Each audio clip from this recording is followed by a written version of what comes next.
আচ্ছা, এখন তো একটু টান দেওয়া যায়।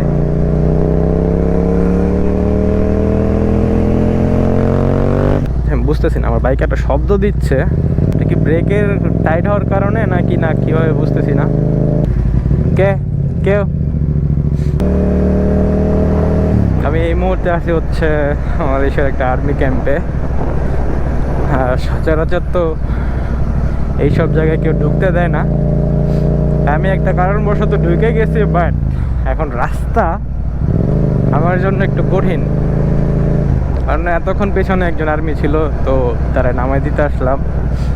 বাট এখন হইতেছে অবস্থা, আমি রাস্তা খুঁজে যাইতে হবে। আমি এদিক দিয়ে তো আসলাম, বুঝতেছি না, আমার বাইক একটা শব্দ দিচ্ছে। এটা কি ব্রেকের টাইট হওয়ার কারণে নাকি না কিভাবে বুঝতেছি না। আচ্ছা, এইখানে যারা থাকে তারা হচ্ছে শুধু যারা আর্মিতে আছে, শুধুমাত্র যারা আর্মিতে আছে তারাই শুধু এই ভিতরে থাকতে পারে ক্যাম্প। তো আমি হচ্ছে বাইক নিয়ে একদম স্লো ভদ্র হবে যাচ্ছে। প্লাস হচ্ছে রাস্তা মনে করতে হইতেছে আমি আসলে প্রথমবারের মতো, সো এখানে আমি তেমন জানিও না কিছু। তারপর জোরে শব্দ করে যাব, ওইটাও ভয় পাইতেছি। তো এই কারণে স্লো যাচ্ছি। আমি কি ঠিক রাস্তায় আসতেছি? আচ্ছা, আর্মিদের জন্য হসপিটাল আই থিঙ্ক। ওকে, ঠিকই আছে। ভয়ে বুক কাঁপতেছিল একটু আগে, কারণ একটা দরজা অফ করে দিছে, আরেকটা দরজা দিয়ে করতেছে।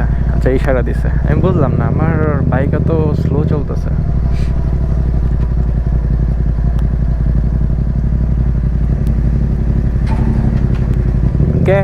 কেউ মনে হইতেছে ভয় কাটলো। অনেক নীরব একটা জায়গা, আমি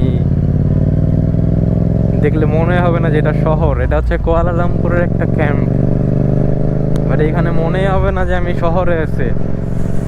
আচ্ছা, এখন তো একটু টান দেওয়া যায়।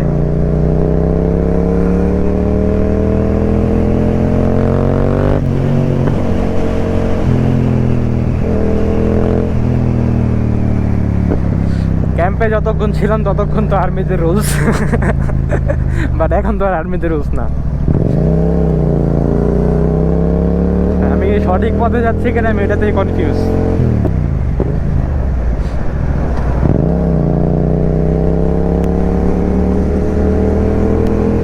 সামনে যায় যখন সিগন্যাল দেখবো তাহলে হয়তো আমি কনফার্ম হবো।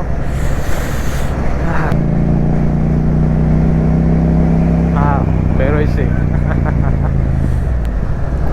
এতক্ষণে বের হইলাম হচ্ছে তাদের এরিয়া থেকে, ওই যে এরিয়ার নাম লেখা।